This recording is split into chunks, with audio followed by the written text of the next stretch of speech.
Mesdames, Mesdemoiselles, Messieurs, bonsoir. Ici donc le Parc des Princes où nous allons assister ensemble à l'un des derniers matchs de préparation de l'équipe de France avant la Coupe du Monde. Il en restera deux, l'un contre la Bulgarie mais auquel ne participeront pas les joueurs qui auront à disputer quelques jours auparavant les demi-finales de la Coupe de France, et puis le dernier qui sera le match contre le Pays de Galles. Dernier match donc en tout cas à Paris au Parc des Princes, match inédit puisque l'équipe de France y accueille le Pérou, autre nation qualifiée pour la phase finale de la Coupe du Monde.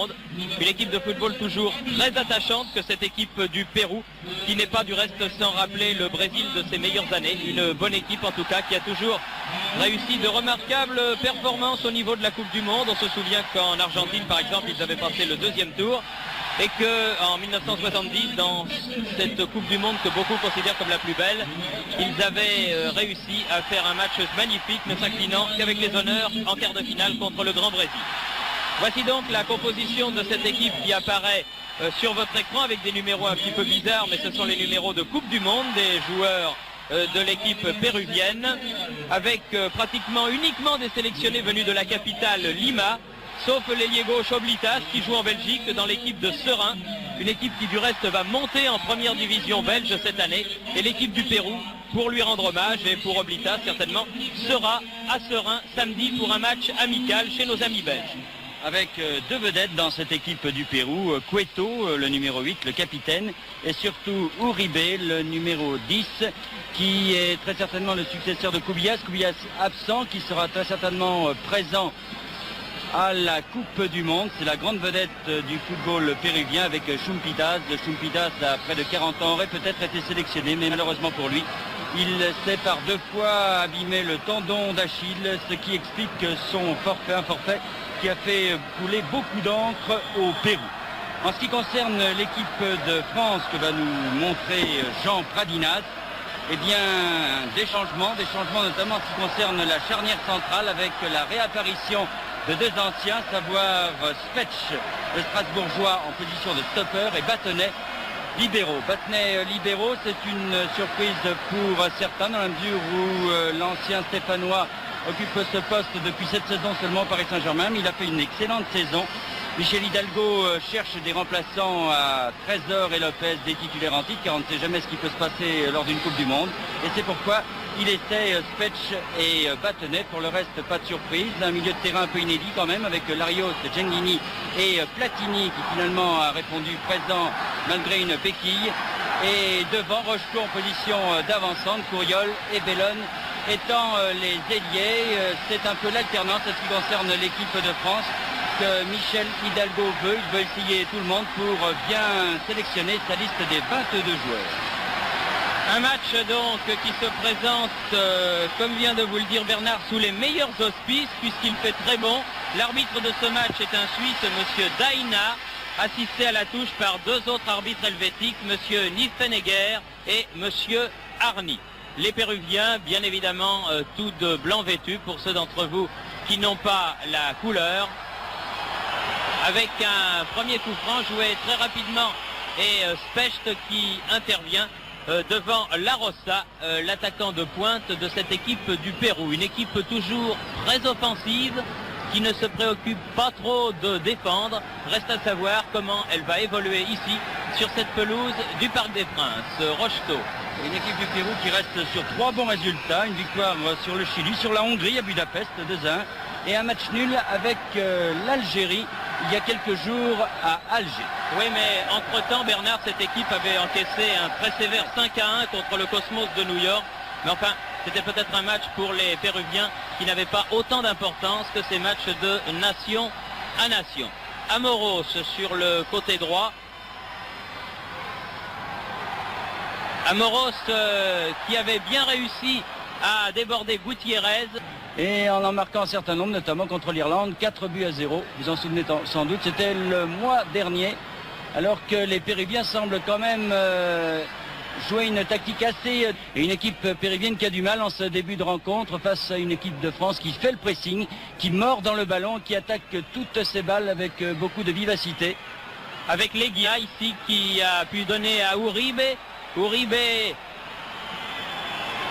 dépossédé du ballon et coup de sifflet de monsieur Daina pour une faute de Larios. Premier coup franc de la partie en faveur des Péruviens jouait rapidement et Max Bossis qui a été honoré par notre confrère mondial. C'est donc le grand complet pour le Nantais. Platini qui a voulu donner à Rocheteau là. Et ballon pris par Platini dans les pieds de Velasquez, mais une faute et un coup franc qui va permettre aux Péruviens de se dégager. Le Péruvien qui laisse 2 garçons seulement en attaque. Et lui aussi a été reconnu par ses pairs puisqu'il a été numéro 3 en Amérique du Sud. Et de l'autre côté, Rojas. Attention à Oblitas ici qui donne à De La Rosa. Oblitas et but. But réussi par Oblitas, mais signalé hors jeu. Une très belle action De La Rosa, Oblitas, que nous allons peut-être revoir. Les Péruviens se congratulent, mais le juge de touche avait levé son drapeau. En tout cas, c'était une très très bonne action de l'équipe péruvienne là, qui avait surpris l'équipe de France. On la revoit cette action de très loin. Merci Jean Pradinas. Ça c'est Oblitas, l'ailier gauche qui joue en Belgique dont je vous parlais tout à l'heure. Alors là, je ne comprends ça, pas leur jeu. Non, moi non plus. Explique leur jeu parce que c'était une très bonne action, un très beau 1-2 et un but tout à fait valable. Michel Platini. Gengini, position d'ailier gauche là-bas. Déborde l'Aiguilla. Et très belle intervention spectaculaire, tir immédiat.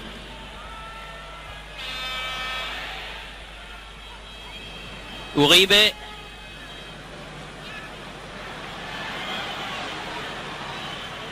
Velasquez. Cherche là-bas du côté droit sur Duarte. Va pouvoir centrer face à Bossis. Attention à De La Rosa, un grand gabarit, dangereux. Balle qui revient jusqu'à Cueto. Dépossédé du ballon par Rocheteau. Gengini, bien joué de la part de Dominique Rocheteau. Larios. Platini. Du pied gauche.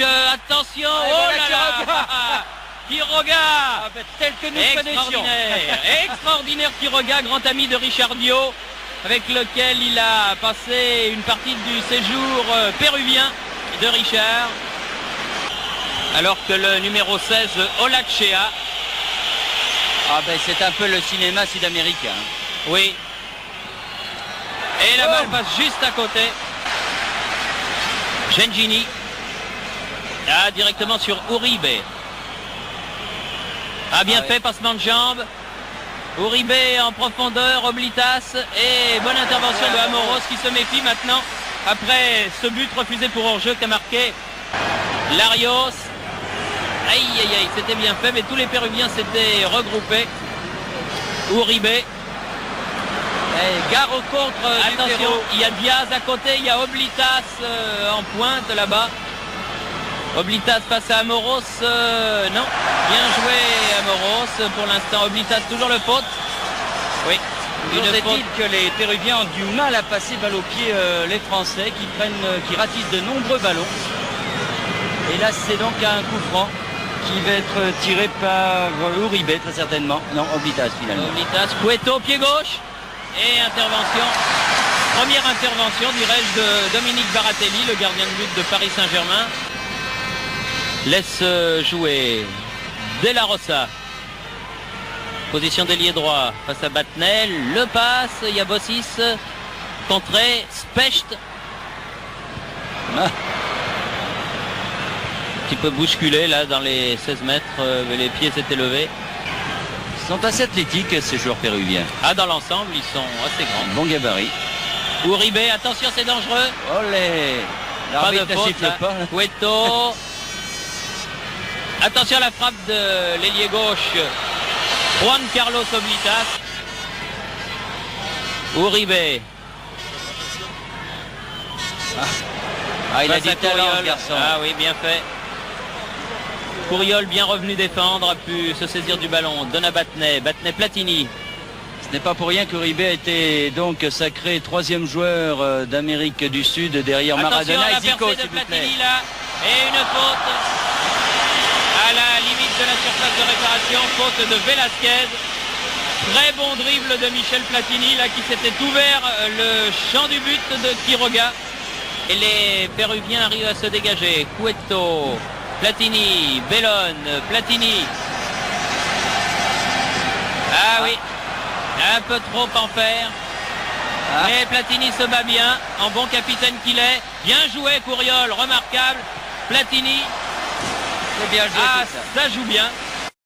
De Cueto, capitaine de cette équipe du Pérou. De la Rosa face à Leonard Specht. Bon ballon en profondeur pour Leguilla. Attention Oblitas de l'autre côté. Il va frapper de volée. C'était bien fait. C'est ce qu'il fallait faire. Une bonne action. Des contres très très bien menés de la part des Péruviens. Qui vont vite finalement, qui accélèrent quand il y a le trou dans la défense. Et les Péruviens repartent par De la Rosa. Et ils montent très vite. Ils sont à 5 contre 3 les Péruviens là. Attention, frappe du droit de Uribe. Très belle frappe de 25 mètres, 28 mètres même. Numéro 10, Julio César Uribe. Numéro 10 du Cristal de Lima. Platini, Bossis à nouveau.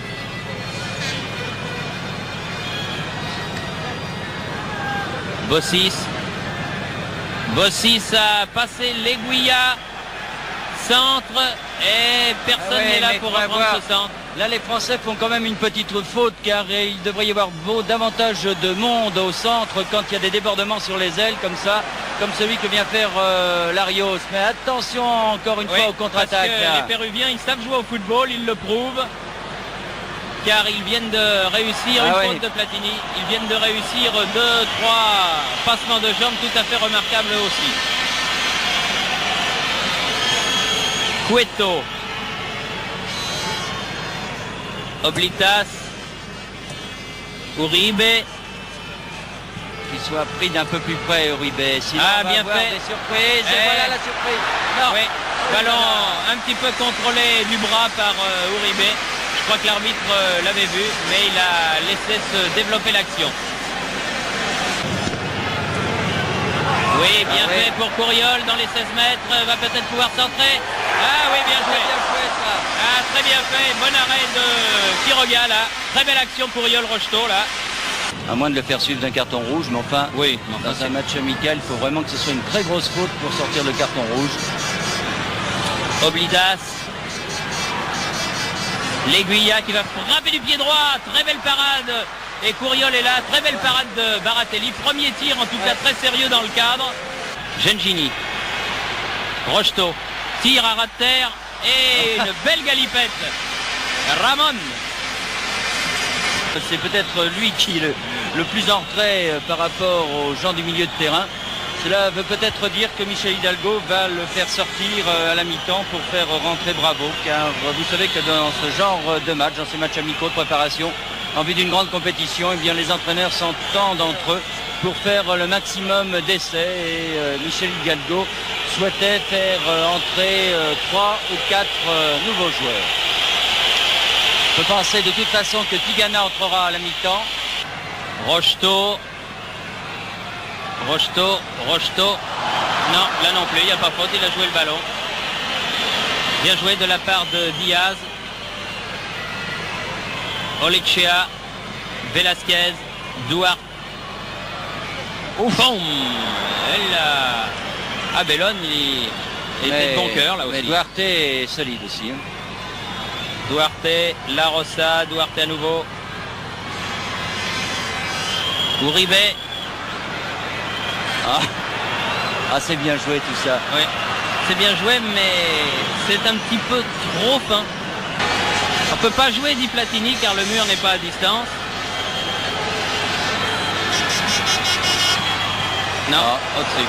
Il est certain qu'il est obligé de soulever son ballon davantage, donc compte tenu du fait que le mur n'est pas à distance réglementaire. Mais ça, c'est le gros problème aussi des arbitres. C'est difficilement jouable.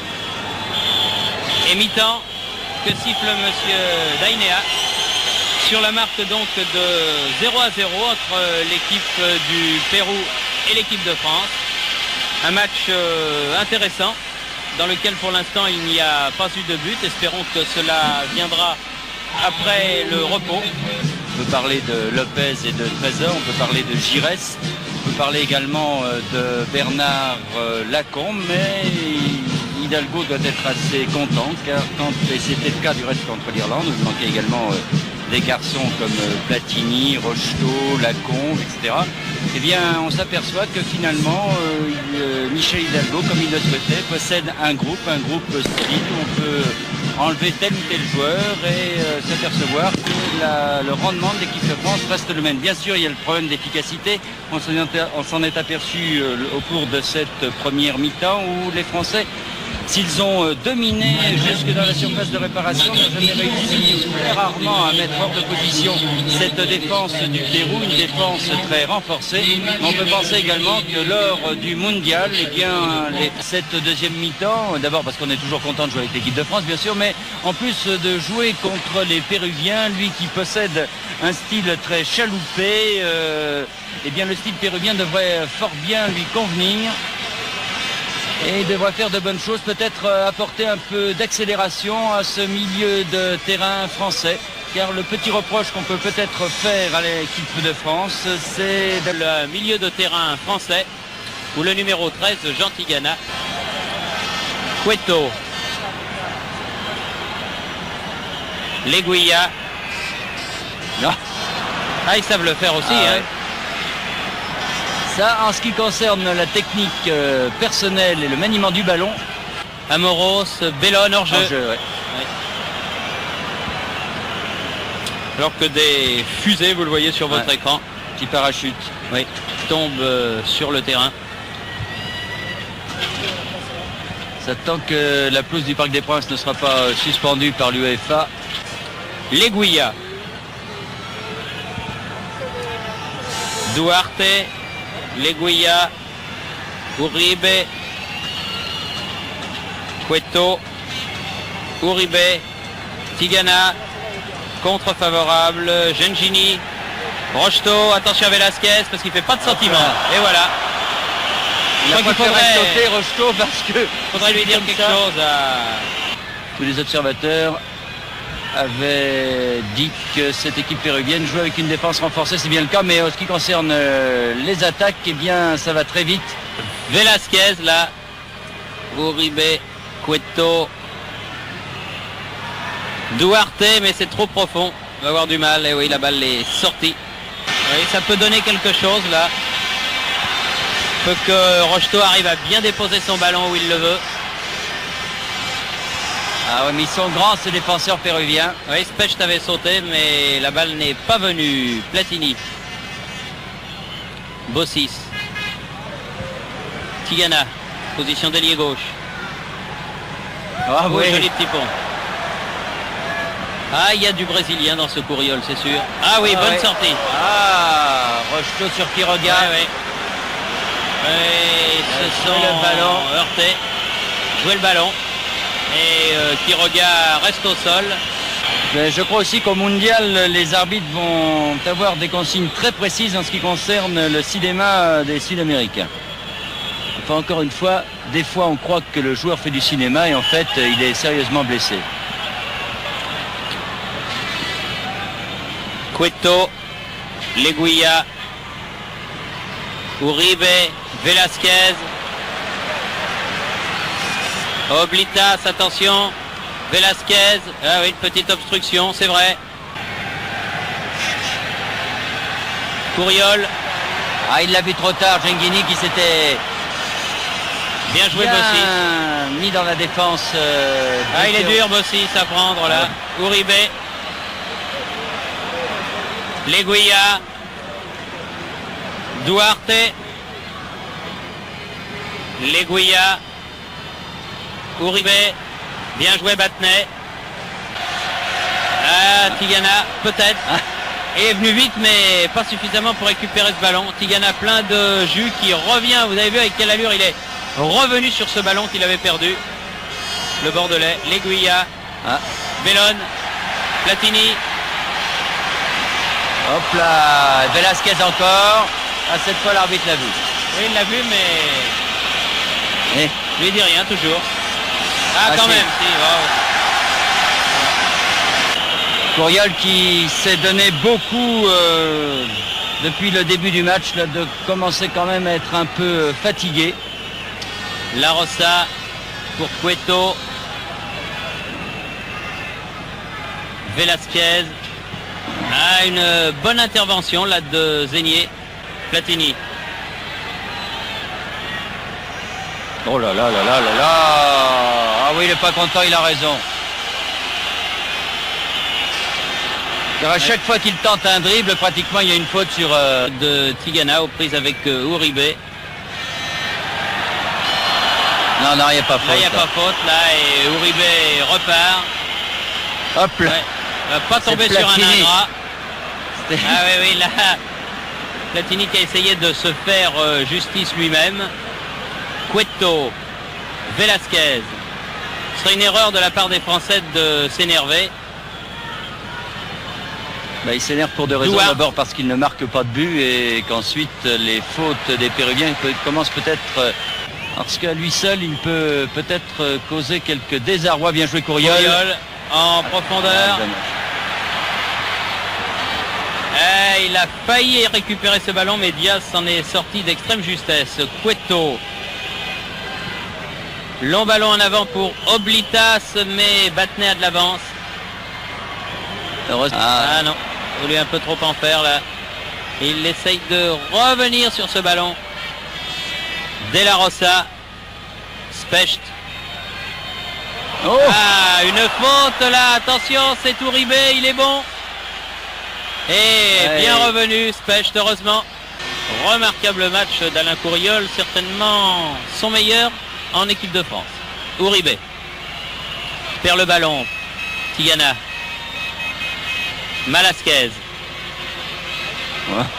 Bien joué ça. Ah ça, ils arrivent à faire des jolies choses. Uribe. Velasquez, Cueto, longue balle, Oblitas, attention là-bas, c'est dangereux. Et but. Et dans un angle impossible, Oblitas marque le but, celui-là accordé par l'arbitre à 9 minutes de la fin. Un but splendide dans un angle complètement impossible. Regardez cette action menée à 3 par De La Rosa, Velasquez. Une longue ouverture sur Oblitas. Les contres péruviens que l'on craignait.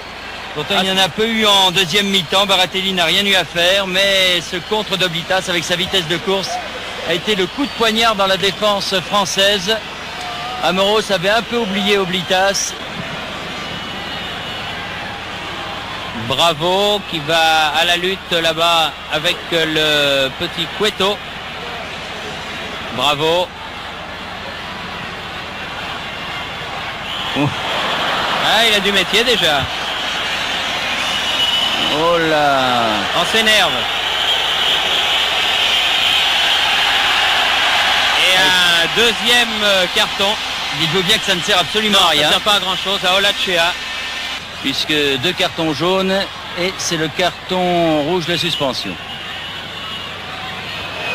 Ah, une balle perdue par Zénier. Encore Oblitas, là, Cueto.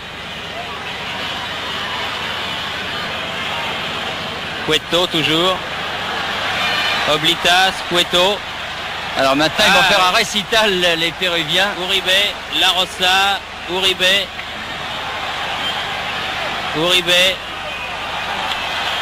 Ah oui, ils font vraiment admirer leur football. Dommage qu'ils ne l'aient pas fait plus tôt. Uribe, Cueto.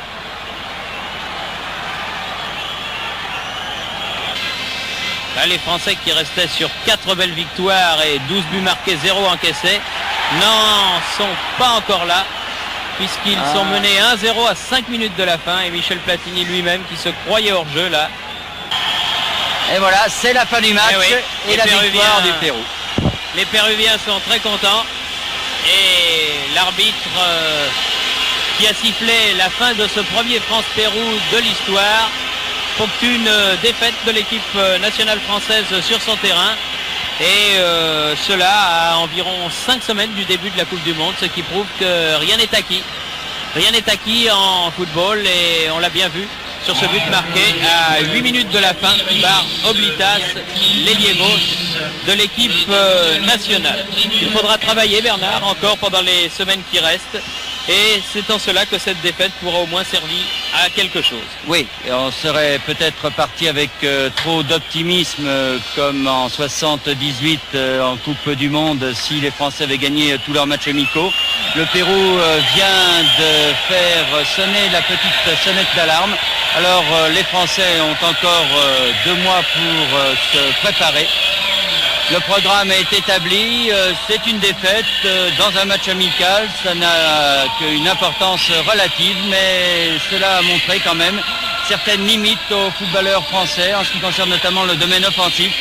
Et cela fera donc très certainement réfléchir un peu plus avant Michel Hidalgo pour la composition de son équipe et pour la composition également des 22 bien sûr.